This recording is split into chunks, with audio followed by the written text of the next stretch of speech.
Anthony, do you mind shutting those two doors right there? Be awesome. I know there'll be some still ordering and in and out, but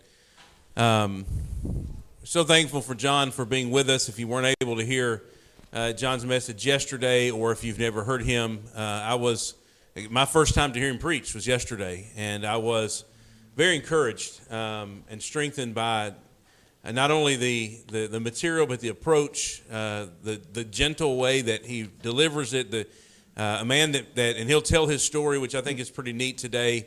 But from taking the position that's needed in the church to help the church the most, we just don't have a lot of, in the baseball terminology, utility players in the kingdom, for men who feel like, hey, I can adapt and I can move around and I can adjust for what's necessary and needed. We have this sort of linear thought that I'm going to move ahead and move up and get to the top, whatever we might consider the top to be, and that's what I'm striving to do, which is obviously not the biblical model at all. And so, a man who's willing to adapt himself and move himself, and so we appreciate him for that. He does a tremendous work. I know that because I've talked to his coworker now, I've talked to his coworkers in the past to know the kind of preacher he is and minister he is and family that he has. And so we're thankful for him for being here.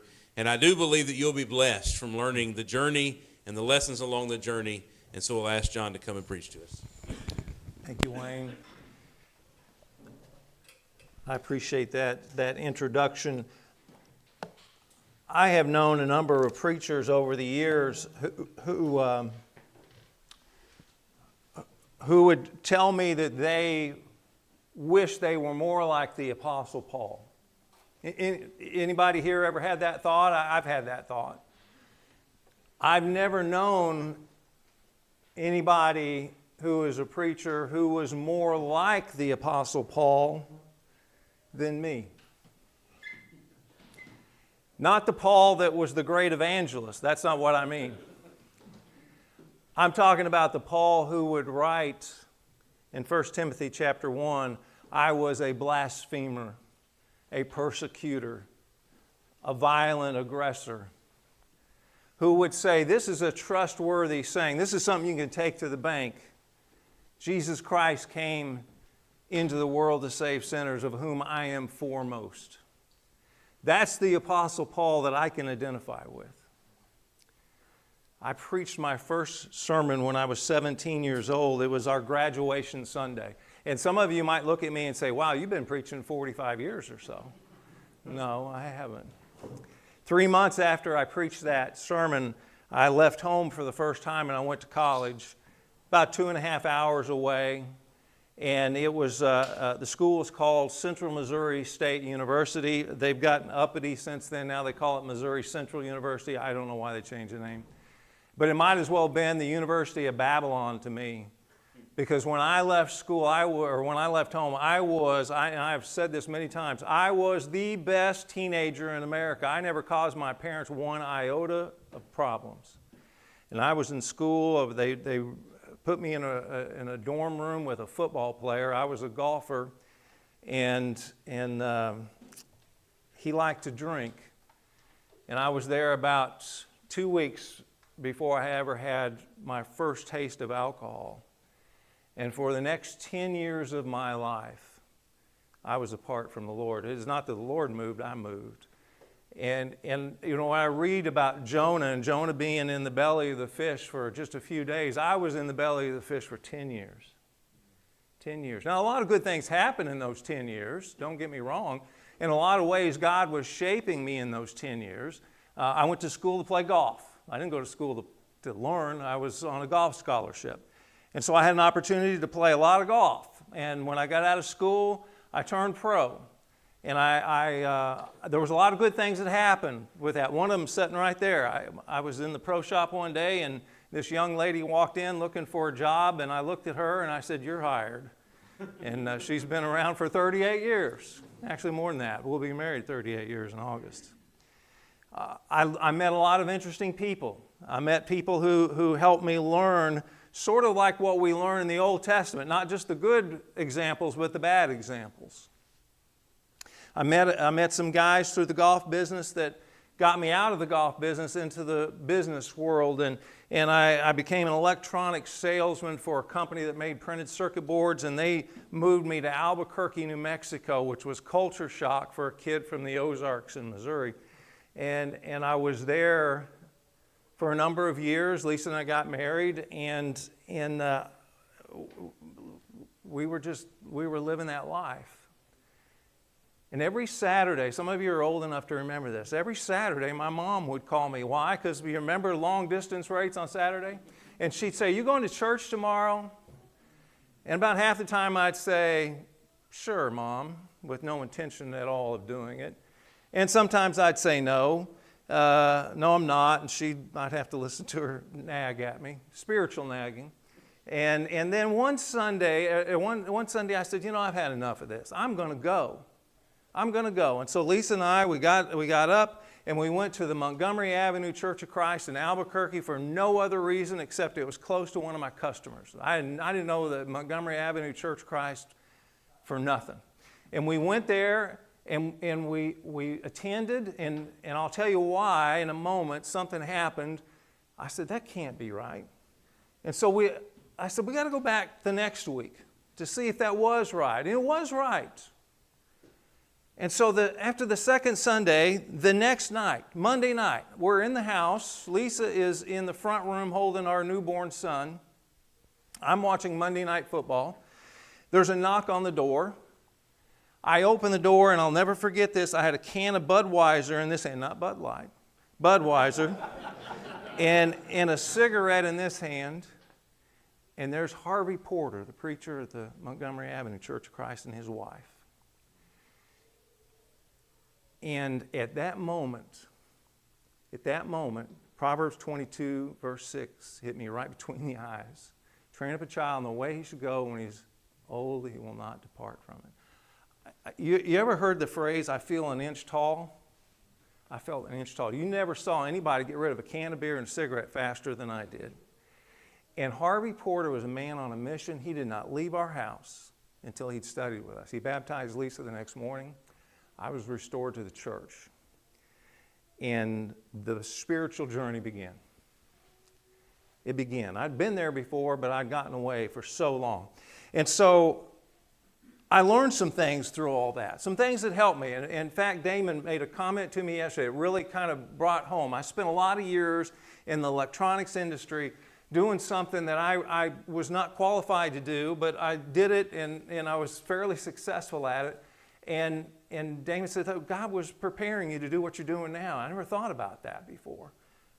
Because I'm going to stand here in front of a bunch of preachers. I never went to preaching school. I never went to a Christian university. And I'm thinking to myself, what am I going to say to these guys? I mean, I'm not going to hermeneut you and exegete you. I can't do that. Amen. And so what I want to do is just take some time to talk about some practical things that I learned that have helped me in ministry. I hope they help you in ministry. I think they'll help some of you younger guys more than the older guys. The older guys already know this stuff, but maybe it'll help you because it'll remind you. And I want to tie some of this into golf. We're going to have some scriptures, but this is not going to be the lesson you went to this week where you go, man, that guy quoted a lot of scriptures. That's not going to be today. I want to begin with this. When we're in ministry, when we're preaching, we need to start strong and we need to finish strong. How many golfers in here? This is going to be tough. Okay. So there's an old saying in golf, you drive for show, you putt for dough. And what that means is you can hit a golf ball a long way. You can get up on the tee box, hit it 300 yards. And that's impressive. But you score on the greens. Okay? And so once you get on the green, you can hit a ball a mile, but if you can't putt, you're not going to score. I learned that that's not true. It's not drive for show, putt for dough. It's drive for dough and putt for more dough. Because if you've ever played competitive golf, and I played 4 years in college. By the way, I'll throw this in. Dale Jenkins yesterday said, go home, watch yourself preach in 3x speed. I want to tell you right now, Brother Dale's not here, but I'll tell you right now, be careful with that. Because when I went to college, our golf coach, my freshman year, videotaped our swings. I had never seen my swing before. And when I saw it, it blew my mind. It scared me to death, and I did everything to change. It wrecked me my entire freshman year. I was the worst golfer on the team because I was trying in my mind to swing a golf club in a way I've never swung a golf club before. Anyway, that was free. If you've ever played golf or if you've ever watched golf on TV, let me tell you this. If you don't hit your tee shot where you can score, I don't care how good a putter you are. You've got to start off strong so that you are in a position to score, okay? If you hit your tee shot in the woods or in the rough or in the water, you're not going to score. When we preach, we need to start strong. I did something a minute ago, and it was fun to watch. I got your attention real quick when I said, I've never known anybody more like the Apostle Paul than me. I wish you could have seen the looks I got. You know what I did? I got your attention. Because sometimes we forget that those people sitting in the pew don't have the same zeal that we do. And in fact, they got up in the morning, that Sunday morning, and they're thinking, do I really want to go to church today or not? There's a lot of them like that. And a lot of them who are faithful, who are solid Christians, they're fighting with their spouse, their teenage child. I'll say no more, I don't need to. They're struggling. And you know what? If you don't grab them and get their attention, you won't get them. And what is it that we're doing? I'm not making a sales call. I'm not playing golf. I'm delivering the Word of God. I am helping people get to heaven. I have no greater job in my life than when I stand in the pulpit and deliver God's Word. And shame on me if I don't present it in a way that people aren't listening to it.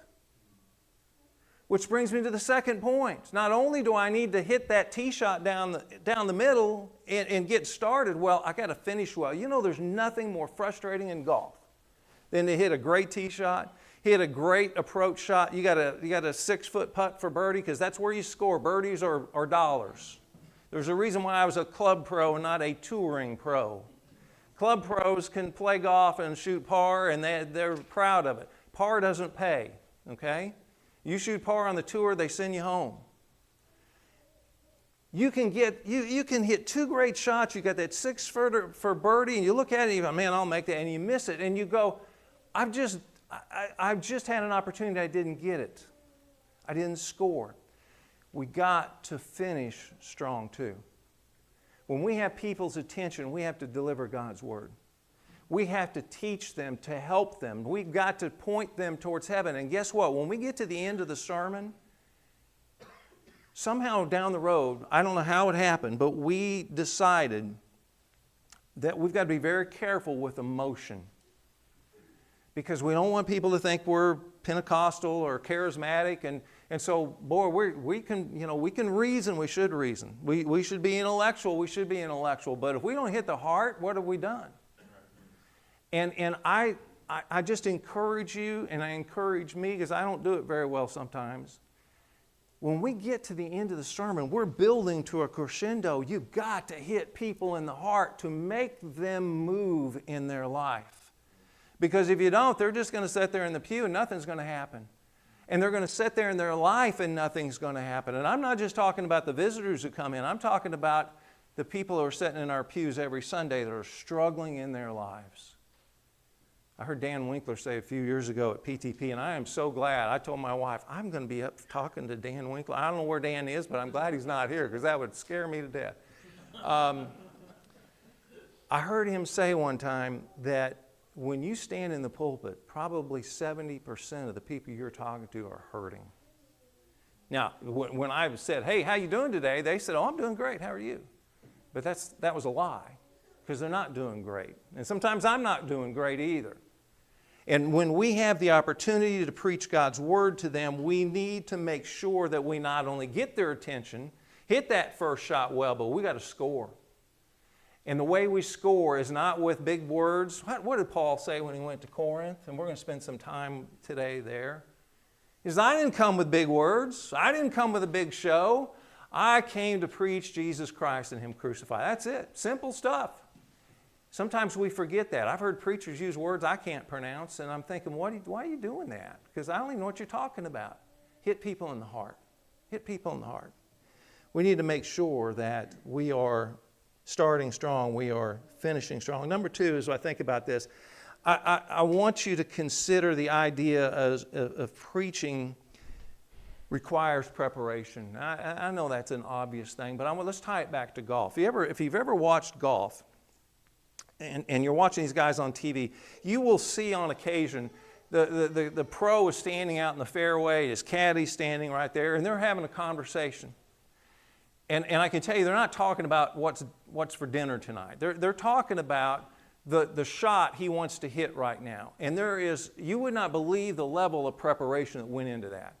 If you are a caddy, most people think, well, is that your ambition? You know how much a caddy makes for these guys on the tour? Some of them make over $1 million a year. These guys are well paid.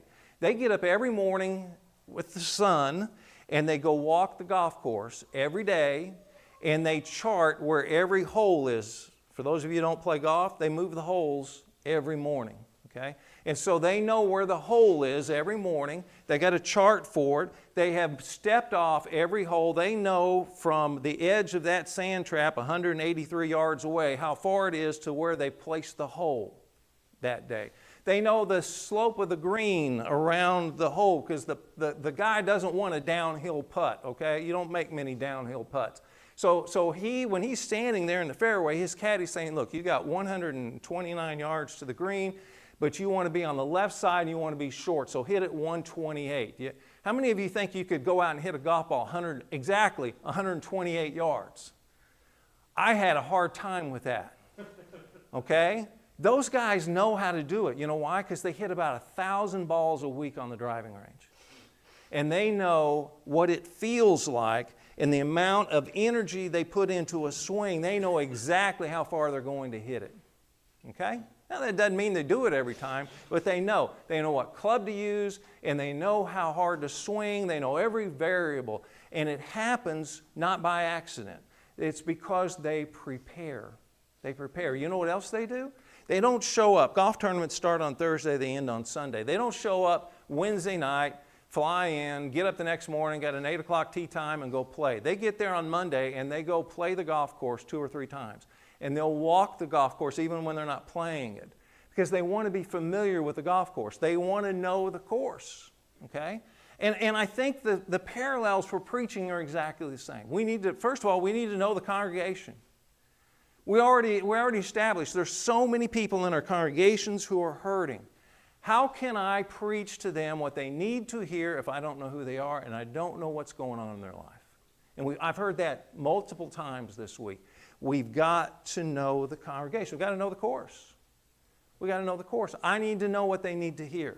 I need to have a relationship with my elders because I need to know what direction they're going. What are the things that they know that I don't know, that I don't want to step into a landmine, I don't want to make things worse for them. Those are things that we need to do in preparation as we get ready for delivering the most important message in the world, that message that we've got to make sure scores, because that's our job. That's our job. But I also want to talk about practicing what we're going to say. How many of you guys who preach get up on Saturday and preach to yourself? I would encourage you to do that. Now, I've been preaching. I told you I first preached when I was 17. I skipped about the next 30 years.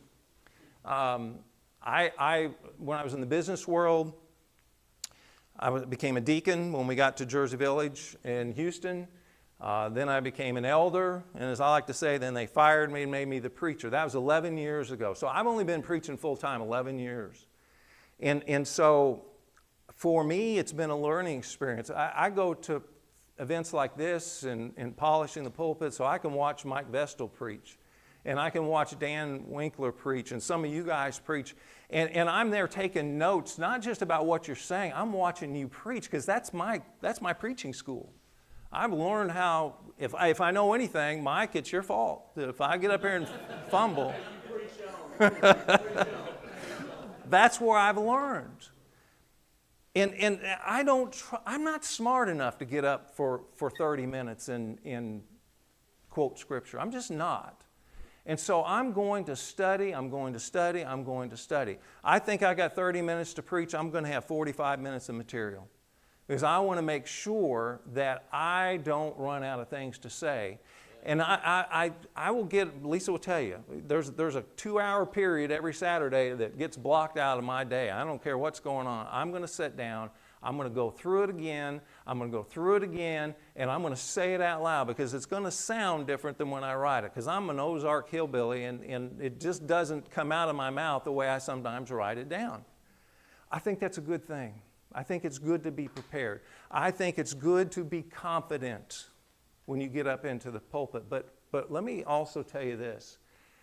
As important as it is to be prepared, don't be overly prepared. I remember years ago when I was a club pro, we had a tournament in my hometown, Springfield, Missouri. This is the course, if you're a golfer, you remember Payne Stewart. I used to play golf against Payne Stewart years ago, and it was the course that he grew up on, and it was a pro-am that was being held there.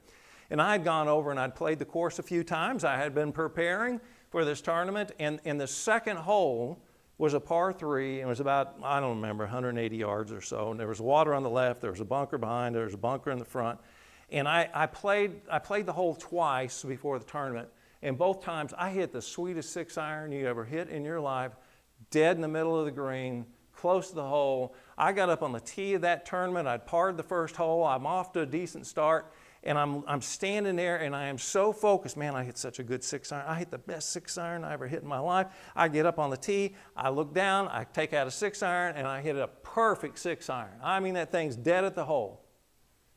And it's dead at the hole. And it goes dead right over the hole, straight over the green, and lands in the sand trap behind the green and plugs. You know why? Because I had failed to look that they'd moved the tee box up about 15 yards. I was so focused on, I know it's a 6-iron. I've hit a 6-iron the last few days. It's a 6-iron. I hit a 6-iron. I made a double bogey. And the whole thing went downhill from there. You can be overly prepared.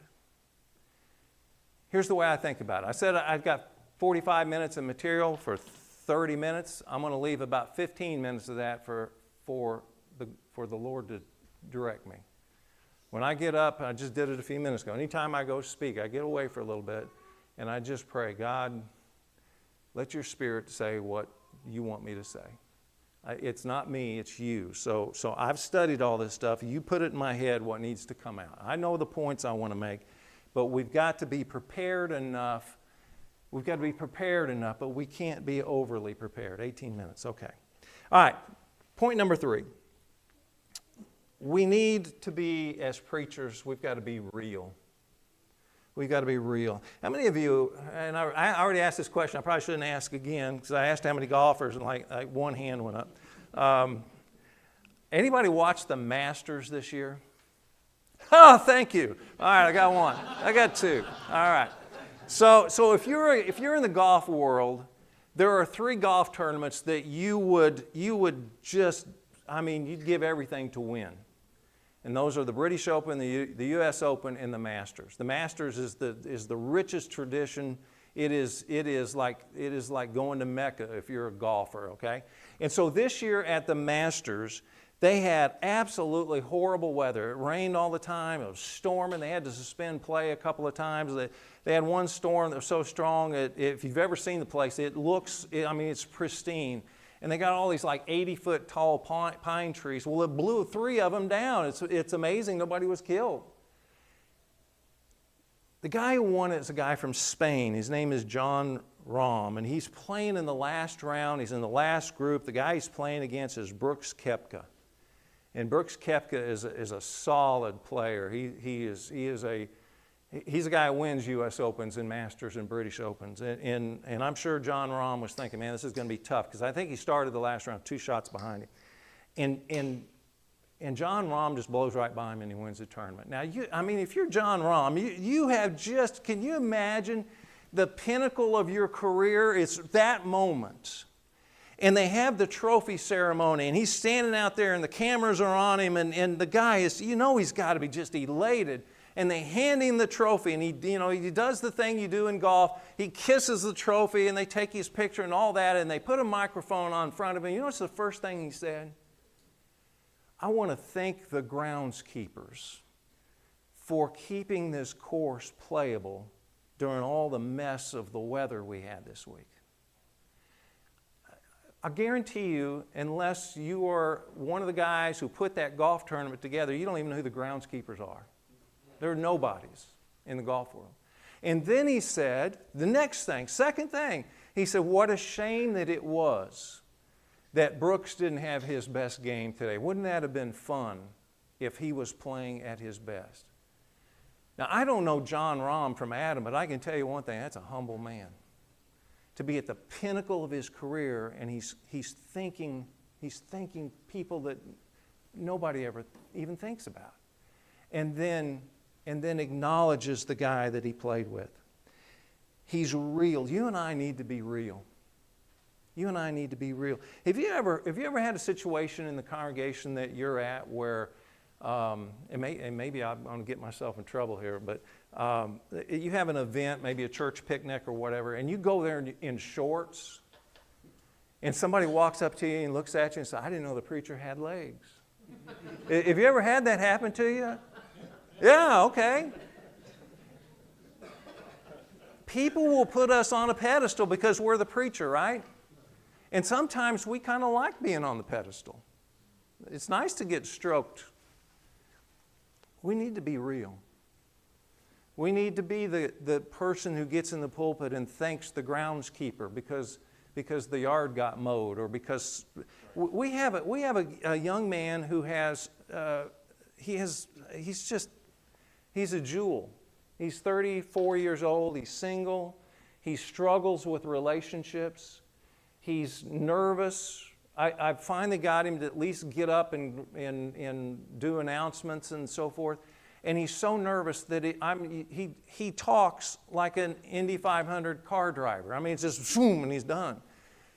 You know what that guy does? And nobody knows it except me, and if anybody heard me praise him. Every Sunday after church, he goes around and picks up all the attendance cards. And he collates them for us, and he puts them on our desk in the office. Nobody knows that. Nobody.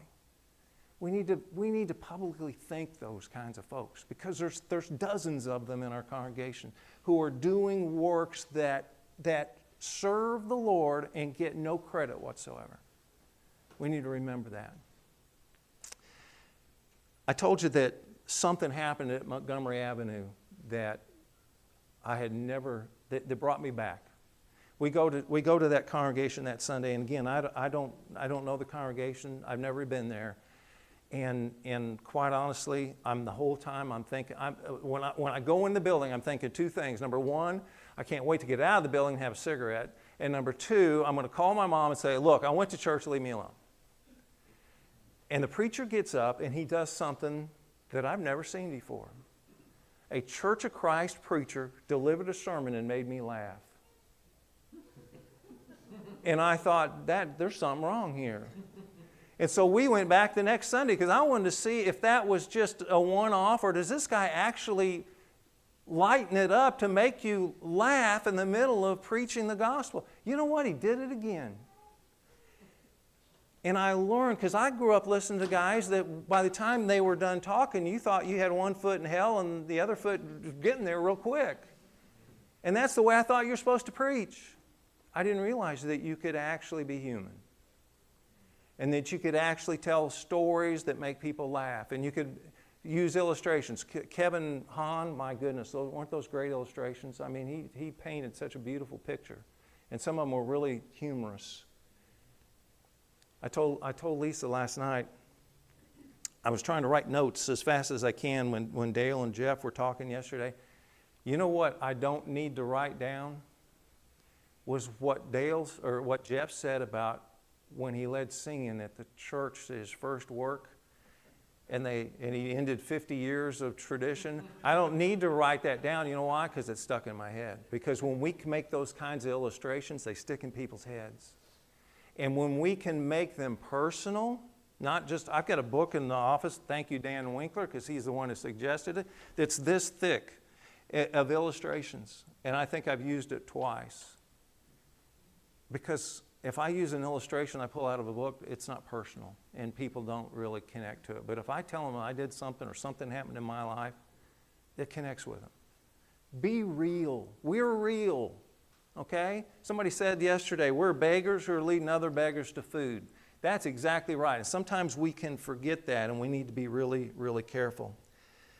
I want to close. I got just a few more minutes. I want to bring us back. Believe it or not, we're going to go into the Bible. In 1 Corinthians chapter 9. You know, 1 Corinthians chapter 9 is not a chapter about why we should pay the preacher. I'm okay with that, okay? I'm not going to argue that. I think it's good. But that's not what the chapter's about. The chapter's about a man who is so dedicated to preaching the gospel that he says, I'm under compulsion to speak. Woe to me if I do not preach the gospel. And if it means that I'll preach the gospel for free, I'll preach the gospel for free. That's the kind of man we're talking about when we talk about the Apostle Paul. And he says, I'm going to be a Jew, or like a Jew, if it means I can reach a Jew. I'm going to be like a Gentile if it means I can be like a Gentile. In fact, I'm going to be all things to all men so that by all means I might save some. Isn't that what we're supposed to be doing? Isn't that our job? And sometimes we're really good at it, right? I mean, sometimes we get, at Jersey Village, we like your congregation, we've suffered a lot in the last couple of years. And things are starting to finally happen again, and we're starting to click. You know, the cylinders are starting to hit again. And in the last few weeks, we've had a few baptisms, and you're like, wow, life is back. Isn't that what we're supposed to be doing, right? And so, don't forget this one thing. When I read 1 Corinthians chapter 9, Paul says something in the last verse that I have probably read 30 times. And I was teaching 1 Corinthians not long ago, and in that verse, for the first time, it really sunk in to me what he was saying. And I'm paraphrasing. He's saying, look, go out and preach. Go out and save souls, but don't allow yourself to be disqualified. In 1968, at the Masters, there was a guy by the name of Roberto Di Vincenzo. Roberto Di Vincenzo was from Argentina. Nobody in the United States golf world had probably ever heard of the guy. Played international tournaments. And he had won something internationally that allowed him to be invited to come to the Masters. And he gets to the Masters, and he's in contention. And he goes into the last day, and he's in the last group. That's where the guys who are at the lowest scores.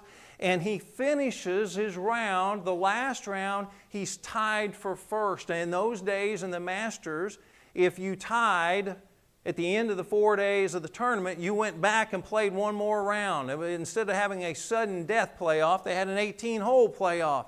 And so here's this guy from Argentina, nobody had ever heard of, Roberto Di Vincenzo, and he's tied to win the Masters. He's going to play tomorrow. Now, if you're a professional golfer, you finish your round, you go into the scorer's tent, and you sign your scorecard.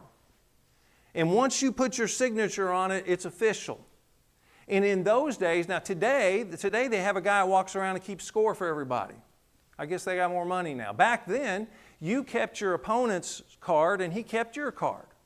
And so he's playing with Tommy Aaron. And Tommy Aaron fills out his card, and Di Vincenzo fills out Tommy Aaron's card. They exchange them. They look at him. He signs it, and he turns it in. I don't know what the score was. Let's just say for the sake of it, he shot 68. It says 68, turns it in. On the next to the last hole, he had made a birdie.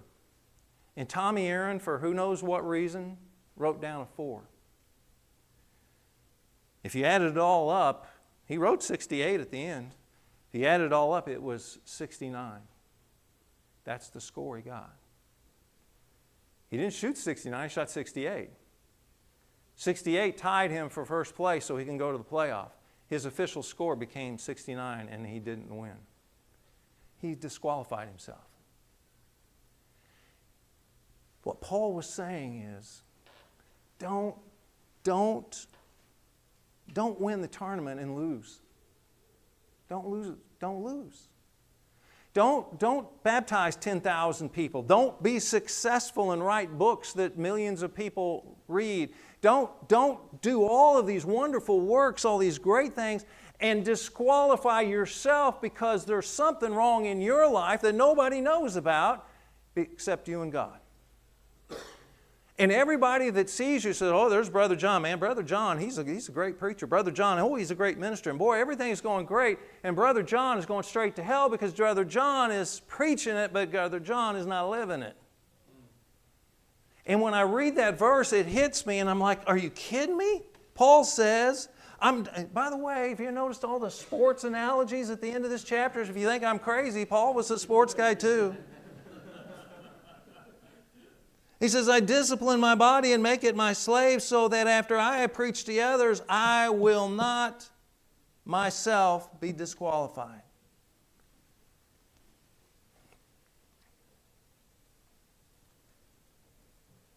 I can't imagine on the last day standing in front of the crowd of witnesses thinking I just won the tournament, getting ready to be handed the crown, the trophy, and find out I was disqualified. Because you know what?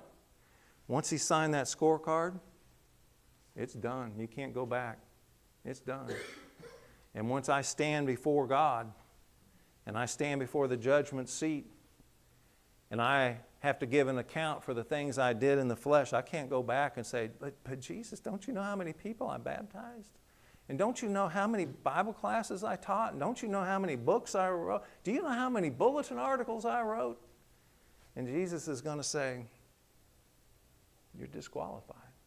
You signed the card. It's too late now. You and I have been given an incredible gift. Some of us are great speakers. I'm not us in that. Some of us are great ministers. I don't think I'm us in that group either.